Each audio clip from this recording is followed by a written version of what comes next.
Welcome to this short presentation about Experience Modification Rating, or EMR. So today we're going to learn about what is EMR and what's its importance and why is it important to calculate it for a construction firm. So what's EMR? It's basically Experience Modification Rating. That's what EMR is. Understanding your Experience Modification Rating, or EMR, and monitoring it regularly is a key in reducing your workers' compensation costs. As an employer, you're going to pay an insurance premium to insure your workers against work injuries, and that's called workers' insurance, workers' compensation. It's also an excellent measure of how your loss prevention and control practices stack up to others in your industry. Imagine two identical contractors, one of them having a good safety record and one of them having a not so good safety record. Should they be treated equally? Of course not. How are we going to distinguish between them? First of all, in their past experience, when they're applying for a new job, they have to show the clients, or smart clients ask for a safety record to compare the track record of that contractor. If that contractor is deemed to be unsafe, then the client would not award their job to them. It would be one of the pre-qualification criteria or one of the evaluation criteria. Now, from a bottom line standpoint, does it pay to be safe? This is basically what we're going to see through this presentation. Companies who effectively manage their safety programs not only understand how this works, but also have assigned someone to monitor this on a regular basis. So someone, usually in the office, is monitoring their EMR. Is it going up or down? Is it staying flat, etc.? It has a direct correlation to how much you pay in workers' compensation premiums, therefore a direct effect on your overhead and ultimately the total bid price. And this is where it's very important, because if you are in a very tight job market and you're trying to save as much money as you can and you're trying to bid as low as you can to maximize your chance of winning the bid, then in this case, saving on that workers' compensation premium that you're paying is definitely going to help you achieve that goal.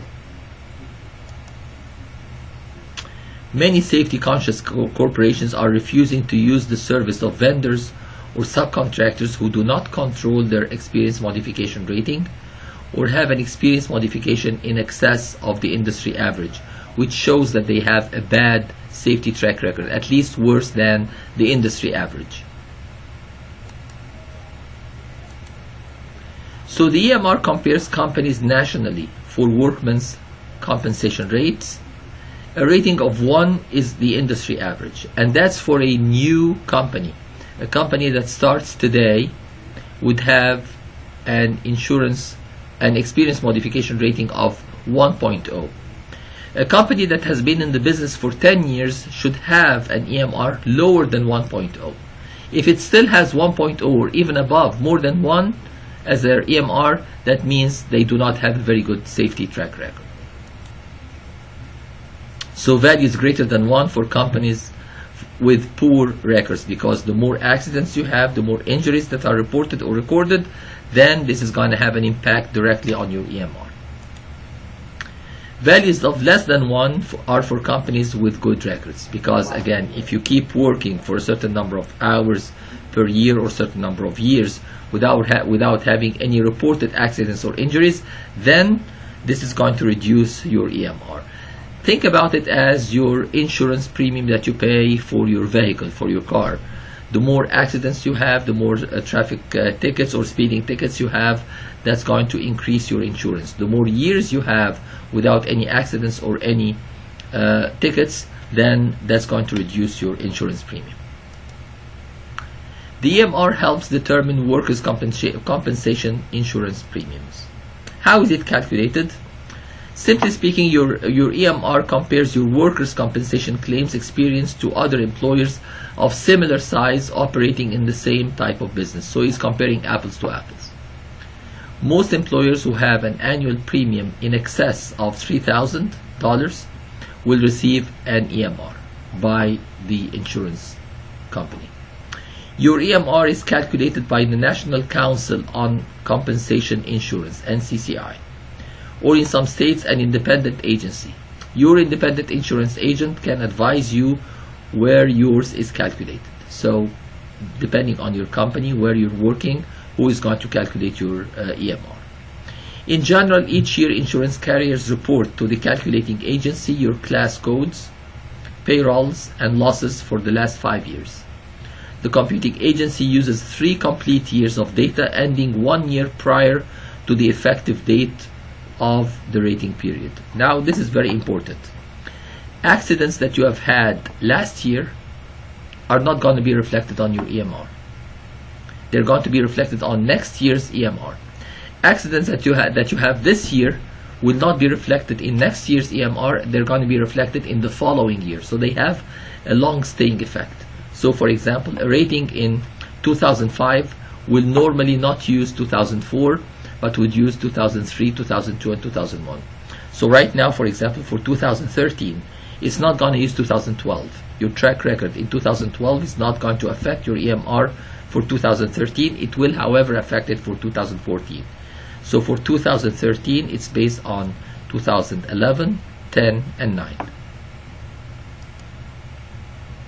While the formula may appear complex, it compares your specific payrolls and losses to the industry average losses for like business of similar size.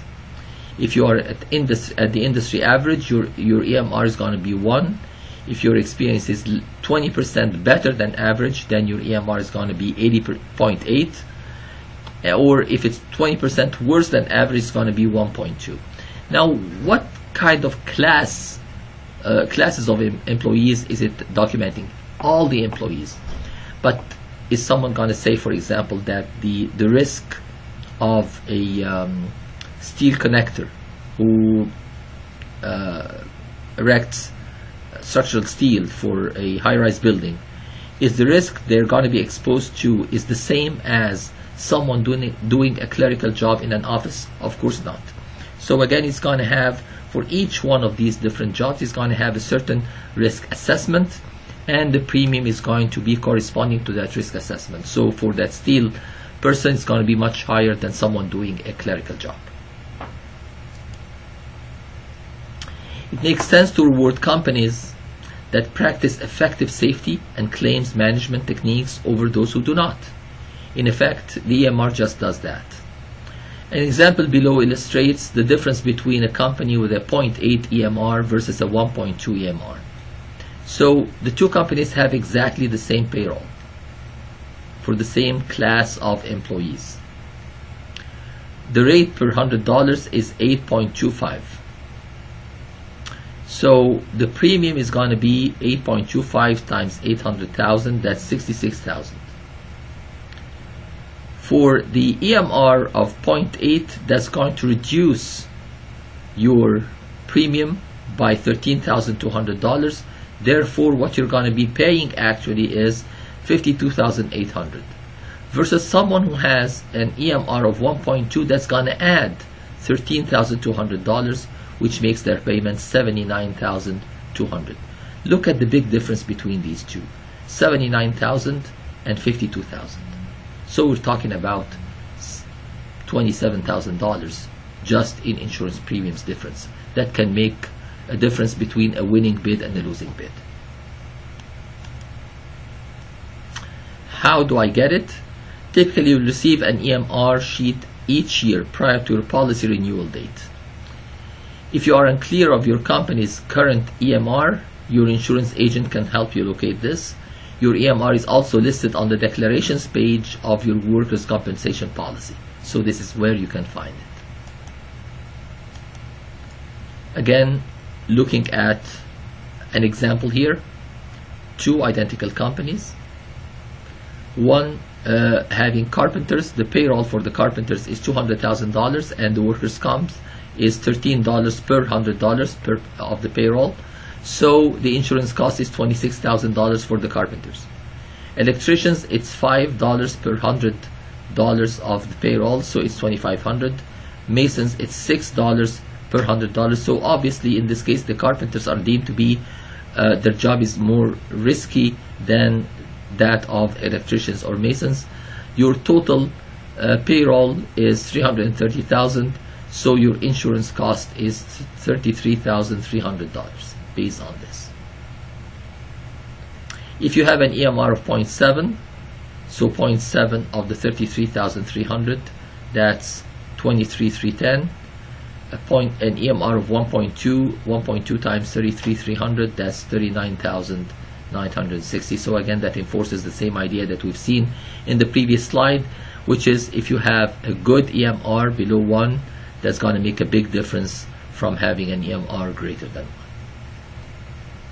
So the difference between the two is going to be $16,650, which is basically, again, can make the difference between a winning bid and a losing one.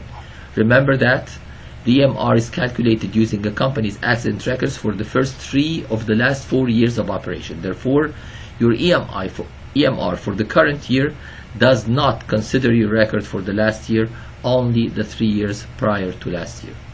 So this is basically our introduction or our discussion about the EMR that you need to know about, and you need to know how it's calculated and what's the impact of having a good safety record on the bottom line of your company, especially when it comes to paying for insurance.